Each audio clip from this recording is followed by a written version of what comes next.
माताओं,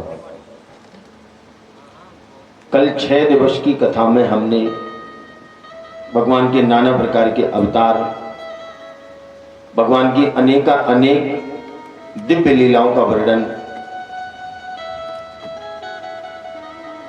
यहां से सुना।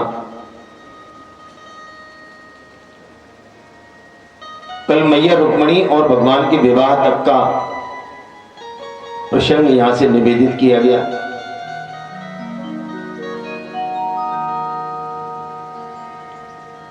भीष्मक नंदिनी रुक्मिणी जी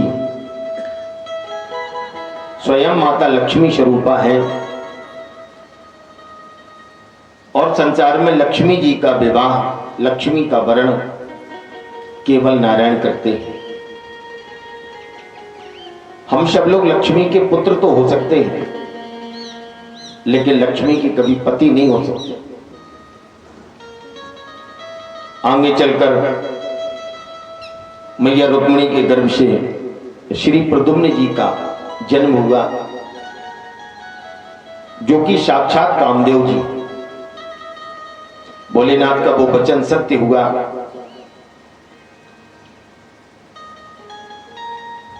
कि श्री प्रद्युम्न जी ही कामदेव के रूप में भगवान के पुत्र बनकर आएंगे। आज कामदेव ने प्रद्युम्न के रूप में एक बार पुनः जीवन प्राप्त किया।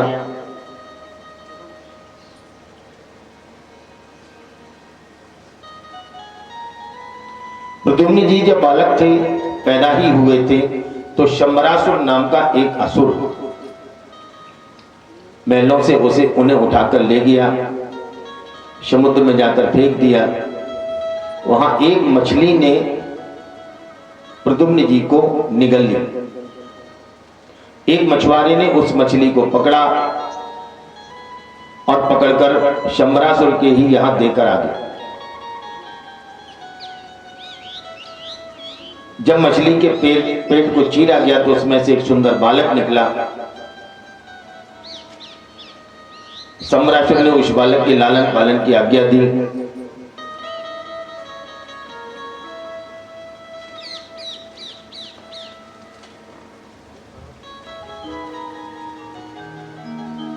और उस बालक के लालन पालन के लिए रति स्वयं दूसरा वेश धारण करके शंबरासुर के यहां पहुंची। रति ने मायावती का रूप बनाकर शंबरासुर के यहां प्रद्युम्न जी का लालन पालन किया।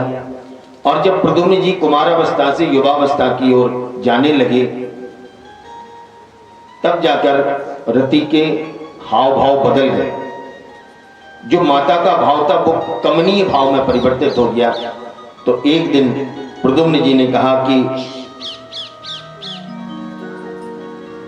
मुझे ऐसा प्रतीत होता है कि आपका जो मातृत्व भाव है वो समाप्त होता चला जा रहा है। तब देवी रति ने संपूर्ण कथा सुनाई कि अरे तुम तो द्वारकाधीश के पुत्र हो, ये शंबरासुर तुम्हें मारने की इच्छा से लाया था, आपका जीवन बच गया, मैंने आपका लालन पालन किया, लेकिन आप तो मेरे नित्य पति हो। प्रद्युम्न जी शंबरासुर का वध करने के बाद द्वारका वापस लौटे हैं। रुक्मिणी जी और उनके परिवार के आनंद का तो कोई ठिकाना नहीं रहा। बड़े आनंद के साथ सहर्ष स्वीकार किया रुक्मिणी जी ने अपने पुत्र और पुत्रवधू को।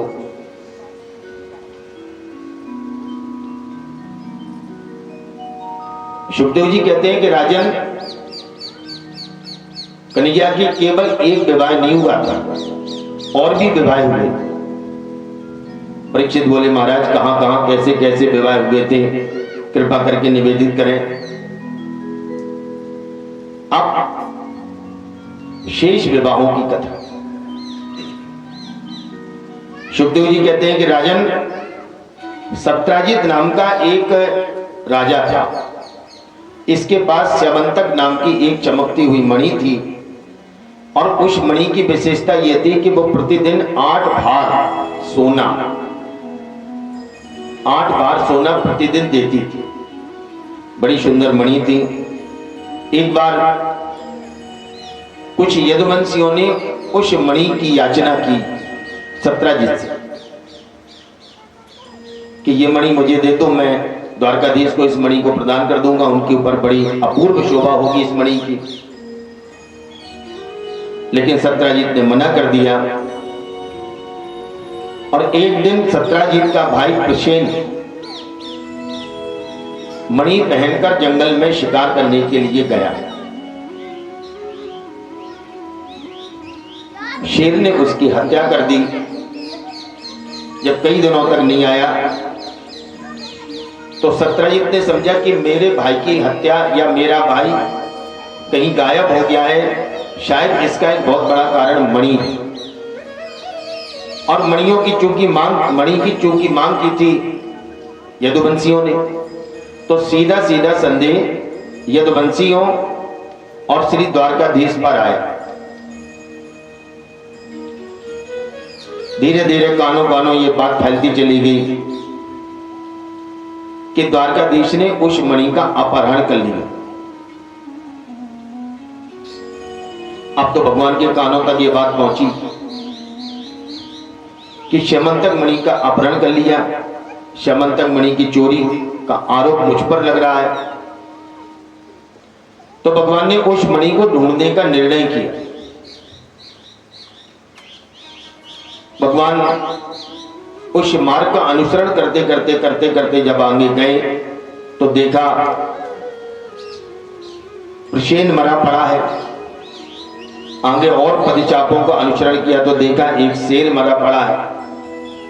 फिर आगे रीछ के पदचापों का जब अनुसरण किया तो एक गुफा में जाकर वो पदचाप समाप्त। और जब उस गुफा में द्वारकाधीश ने घुसकर देखा तो एक बालिका, एक कन्या उस मणि के साथ खेल रही। कन्या घबरा गई और जैसे ही कन्या घबरा गई तो उनके पिताश्री श्री जामवंत जी क्रोध में आए और जामवंत जी ने उछलकर भगवान की छाती पर एक मुक्का मारा। अब तो क्या है, भगवान द्वारकाधीश और जामवंत जी के बीच में युद्ध छिड़ गया। लगातार 27 दिनों तक भयानक युद्ध हुआ। 28वें दिन भगवान ने जामवंत जी को उठाकर पटक दिया। तब जाकर जामवंत जी को याद आया कि रामावतार में जब अयोध्या में भगवान आए तो भगवान ने कहा कि अपने अपने इच्छित वर मांग लो। तब जामवंत जी ने कहा था कि भगवान मेरी इच्छा आपसे एक बार युद्ध करने की। भगवान ने कहा था ठीक है, कभी न कभी इस इच्छा का मैं जरूर पालन करूंगा, ध्यान रखूंगा। और आज कृष्णावतार में जामवंत जी की उस इच्छा को पूर्ण किया है भगवान। भगवान ने कहा युद्ध तो तुम हार गए जामवंत, अब मुझे ये मणि प्रदान कर। जामवंत जी ने कहा ये मैंने मणि अपनी पुत्री को दे दी और पुत्री को दिया गया धन वापस लिया नहीं जाता। फिर कैसे बात बनी? इस मणि के कारण तो हमें बहुत ज्यादा लोग लाज सहनी पड़ रही है। लोग कीचड़ उछाल रहे हैं कि द्वारकाधीश ने स्यमंतक मणि की चोरी कर ली। जामवंत जी ने कहा कि मेरी एक कन्या है और कन्या के पास एक मणि, तो कन्या का पाणी ग्रहण स्वीकार करें और साथ में मणि ले जाए। भगवान ने जामवंत जी की पुत्री जामवती से पाणी ग्रहण स्वीकार किया और साथ में मणि को लेकर भगवान द्वारका पर आए। द्वारका लौट आने के बाद स्यमंतक मणि सत्यजीत के हाथों में दी और जैसे ही मणि सत्यजीत के हाथों में दी, वास्तविक स्थिति का बोध कराया। आम जनता के पुनः सुर बदल गए।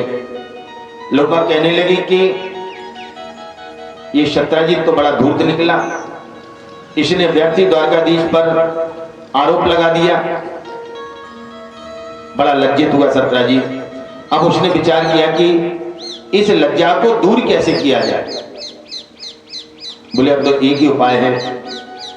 द्वारकाधीश से निवेदन किया कि द्वारकाधीश अब आप मेरे संबंधी बन जाओ। उसकी थी एक बेटी, नाम था सत्यभामा, और सत्यभामा का पाणी ग्रहण कराया कन्हैया के साथ, द्वारकाधीश के साथ। ऐसे हुआ द्वारकाधीश का तीसरा विवाह। एक बार भगवान कृष्ण पांडवों से मिलने की इच्छा से द्वारकापुरी से दिल्ली पधारे।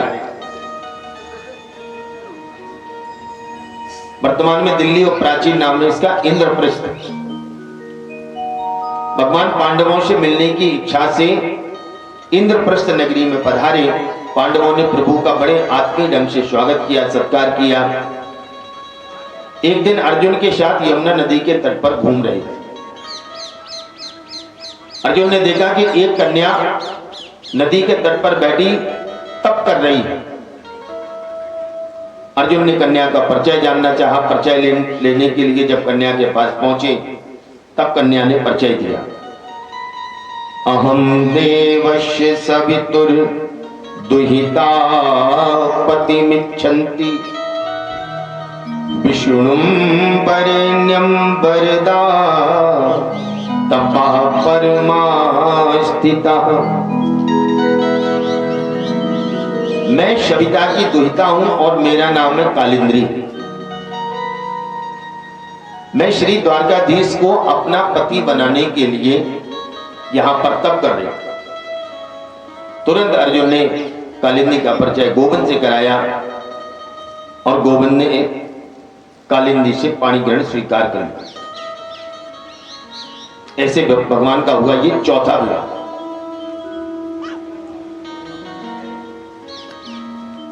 एक अवंती और उज्जैन देश के राजा थे बिंद और अनुबिंद, और इनकी बहन थी मित्रविंदा। दोनों भाइयों ने विचार किया था कि राजनीतिक लाभ के लिए मैं अपनी बहन का विवाह दुर्योधन के साथ करूंगा। लेकिन मित्रविंदा तो द्वारकाधीश के नाम की माला ही जप रही थी। मित्रविंदा का जब स्वयंवर हुआ, स्वयंवर में दुर्योधन